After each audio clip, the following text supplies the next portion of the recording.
संतोष जी, जो कि एक स्कूल मास्टर हैं, अपने ही स्टूडेंट से शादी करके उसे अपने घर लेके आते हैं। अरे माँ, माँ! संतोष की आवाज सुन उसकी माँ दीपाली देवी घर से बाहर आती है। आकर जो देखती है वो देखकर आश्चर्यचकित हो जाती है। अरे बेटा, ये कौन है और तुम लोग दोनों गले में माला डाले क्यों खड़े हो? अरे माँ, ये मेरी स्टूडेंट है, हमने शादी करके आए हैं। अरे बेटा, तू पागल हो गया है क्या? घर में तेरी बीवी है और तू अपने ही स्टूडेंट से शादी करके आ गया है। रुक रुक, मुझसे नहीं संभाला जाएगा, मैं ही तेरी बीवी को बुला देती हूँ। अरे राधिका बहू, राधिका बहू, जल्दी आ देख, संतोष क्या किया। संतोष की बीवी राधिका घर से बाहर आती है।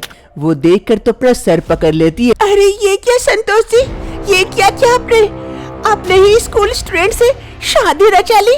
मेरे होते हुए मेरे लिए सौतन लेके आए? अरे राधिका, मेरी बात तो सुनो पहले। अरे सुनने के लिए और बचाई क्या है? सामने जो देख रहे हो इससे ज्यादा और क्या हो सकता है? मैं तो बर्बाद हो गई।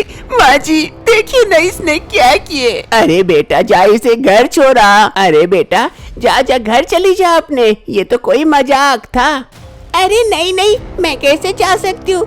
मैंने मास्टर जी से शादी रचा के आई हूँ, मैं अब इनकी बीवी हूँ। आखिर ऐसी क्या नौबत आ जाती है कि संतोष को अपने ही स्कूल स्टूडेंट से शादी रचानी पड़ती है, घर में एक बीवी के रहते हुए भी। और उसकी स्टूडेंट रीता भी अपने ही मास्टर जी से क्यों शादी करती है, जानने के लिए कुछ समय पहले चलते हैं। रीता एक गरीब लड़की थी। उसके पापा सुधीर एक सब्जी बेचने वाले थे। वो खेत से सस्ते दामों में सब्जी खरीद के लाते, उसी को मंडी में बेचते, उससे कुछ मुनाफा हो जाता जिससे उनका घर चलता। अरे रीता, तुम्हारा पढ़ाई कैसे चल रहा है? बहुत अच्छा पापा। चलो अच्छा है, मन लगाकर पढ़ाई करना। तुम अगर पढ़ लिख लोगी तो हमारी जिंदगी बदल सकती है। अरे नहीं जी, क्या बोल रहे हैं, पढ़ लिख लेगी? अब आपको काम करने में दिक्कत हो रही है तो उसे भी काम पे लगा लीजिए ना, थोड़ी सी इनकम ज्यादा हो जाएगी। वैसे भी लड़की है, कुछ दिनों बाद तो शादी देनी ही है, पढ़ा लिखा के क्या फायदा। अरे नहीं माँ, नहीं माँ, मैं पढ़ना चाहती हूँ, बहुत बड़ा बनना चाहती हूँ, ऐसे मुझे पढ़ाई से मत छुड़वा दो माँ, मैं पढ़ना चाहती हूँ। अरे राधा, बेटी तो ठीक कह रही है, उसे पढ़ने दो, जितना पढ़ना चाहे। मैं हूँ ना, मैं उसका बाप, मेहनत कर रहा हूँ ना, देखना कोई दिक्कत नहीं होगी। बेटी पढ़ लिख लेगी तो आगे जाके नाम करेगी हमारा। मैं भी देखती हूँ कितना नाम करती है। अब जाइए, मंडी जाइए, काफी देर हो गई है, नहीं तो सब ग्राहक चले जाएंगे तो आपकी सब्जी बची की बची रह जाएगी, फिर हम लोग खाएंगे ठेंगा। अरे हाँ हाँ, जाता हूँ। बेटी तू मन लगा के पढ़ना, तेरा बाप अभी जिंदा है। ये कहते हुए सुधीर मंडी की ओर चला जाता है। अब दिन ऐसे ही बीतने लगती है।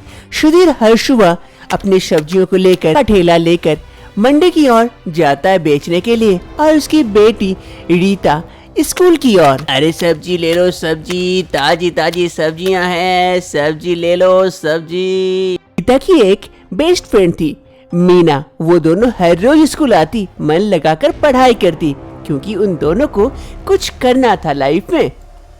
परीक्षा नजदीक आ रहा था। रीता की पढ़ाई घर में नहीं होती है क्योंकि उसकी माँ घर में पढ़ाई करने नहीं देती है, घर का सारा काम करवाती है। इस कारण रीता एक पेड़ के नीचे अपनी पढ़ाई कर रही थी। तभी दौड़ते दौड़ते मीना आती है रीता के पास। अरे रीता, रीता, रीता। अरे मीना, क्या हो गया, दौड़ते दौड़ते आ रही है? कुछ बात है क्या?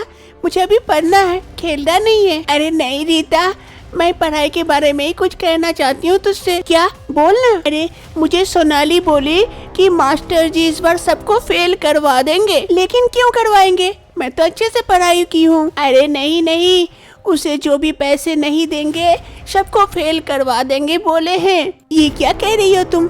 मेरे पास तो पैसे नहीं है और बापू से पैसे भी नहीं मांग सकती। बापू के पास खुद भी पैसे नहीं है और माँ तो सुन ली तो देगी भी नहीं। अब मैं क्या करूँ? मेरी पढ़ाई यहीं रुक जाएगी, मेरा सपना टूट जाएगा, मैं बापू की कोई मदद नहीं कर सकती। अब रीता के दिमाग में यही सारे सवाल चलते रहते हैं कि वो आखिर अपनी पढ़ाई कैसे पूरी करेगी। अगर वो फेल कर जाती है तो उसकी माँ उसे काम पर लगा देगी और वो आगे की पढ़ाई नहीं पूरी कर पाएगी और अपने बापू की मदद भी नहीं कर पाएगी। ऐसे ही एक रोज रीता और मीना स्कूल आई हुई थी। वो लोग देखती है कि मास्टर जी एक पेड़ के नीचे बैठे हुए हैं। वो दोनों मास्टर जी के पास पहुंचते हैं। प्रणाम मास्टर जी। अरे हाँ, तुम लोगों ने परीक्षा शुल्क भरा कि नहीं? नहीं मास्टर जी, हमारे पास पैसे नहीं है, हम लोग काफी गरीब है, कहाँ से परीक्षा शुल्क भरेंगे, आप कुछ मदद कर दीजिए ना। अरे मैं कैसे मदद कर सकता हूँ? हर किसी की ऐसे ही मदद करता रहा तो मैं ही तो कंगाल बन जाऊंगा। वैसे भी तुम मेरी होती कौन हो कि मैं तुम्हारी मदद करूं, बीबी या बेटी? मास्टर जी, जो भी समझना है समझ लीजिए, हमारी मदद कर दीजिए। अगर मैं परीक्षा नहीं दे पाई तो मैं फेल कर जाऊंगी और पापा को काफी कष्ट होगी। मुझे कितने मेहनत से पढ़ाई लिखाए और आज अगर परीक्षा नहीं दे पाई तो क्या फायदा।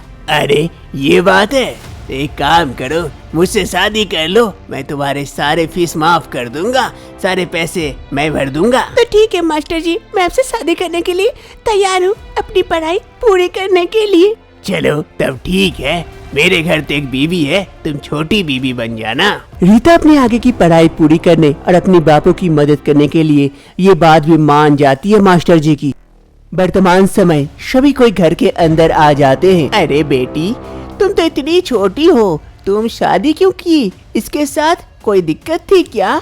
बताओ मुझे, कोई दिक्कत है तो तुम इनसे शादी करके आई हो तो देखो ये जो आंटी है इसकी जिंदगी बर्बाद हो जाएगी। अब तुम सच सच बताओ क्या बात है? दादी, वो मैं स्कूल की फीस नहीं भर पा रही थी, जिस कारण मुझे परीक्षा देने नहीं मिलती, इसीलिए मास्टर जी ने कहा मुझसे शादी कर लो, मैं सारी फीस भर दूंगा। मेरे पापा काफी गरीब है, काफी कष्ट से मुझे पढ़ाते हैं और अगर मेरी पढ़ाई छूट गई तो उनका सपना टूट जाएगा और मैं नहीं चाहती कि मेरे कारण उनका सपना टूटे, इसीलिए मैंने मास्टर जी से शादी कर ली ताकि मेरी पढ़ाई आगे चलती रहे और पापा का सपना ना टूटे। मैं पापा का सपना पूरा करना चाहती हूँ। रीता की ये बात सुनकर सभी के होश उड़ जाते हैं। दीपाली देवी को काफी गुस्सा आता है। वो एक जोरदार तमाचा अपने बेटे संतोष को मारती है। अरे बेटा, तुम्हें क्या यही संस्कार दी थी कि ऐसे लोगों का फायदा उठाया जाए?